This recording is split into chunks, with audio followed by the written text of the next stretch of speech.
Vice President Mike Pence and Senator Kamala Harris went head-to-head on COVID-19, even as the president gets back to work tweeting he's cured from the disease.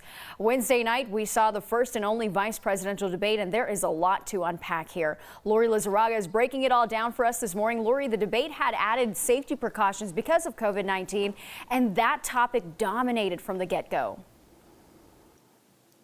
Absolutely, and rightfully so, right? It's dominating all of our lives. In fact, Natasha, I read this morning, Wednesday night's vice presidential debate marked a return to a more traditional affair. I don't think anyone would argue with that who watched it last night. And that's not to say it didn't get heated, but certainly civility was back in the mix versus last week's presidential debate. The question is, though, did voters get answers to their questions? I mean, the candidates traded shots on everything from the economy, jobs, and unanswered confrontation about packing the court, and of course, racial injustice. But a big point of discussion centered around the Trump administration's handling of the COVID-19 pandemic that's killed more than 210,000 Americans to this point. Senator Kamala Harris accused the Trump administration of covering up early knowledge of the pandemic's threat. And she vowed she'd take Dr. Anthony Fauci's word if a vaccine is introduced, but not President Trump's.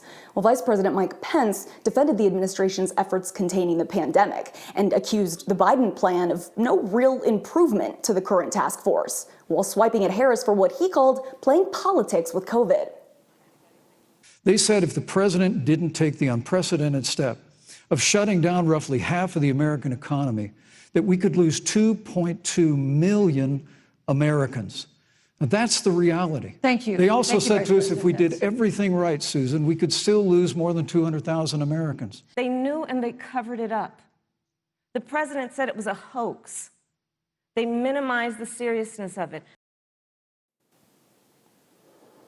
And we weren't really sure until just this morning, but now we know this won't be the last debate in the presidential campaign this year. Trump is recovering at the White House from COVID-19, and as Liz just announced, the Commission of Presidential Debates has decided that each candidate will participate in the second presidential debate remotely in separate locations.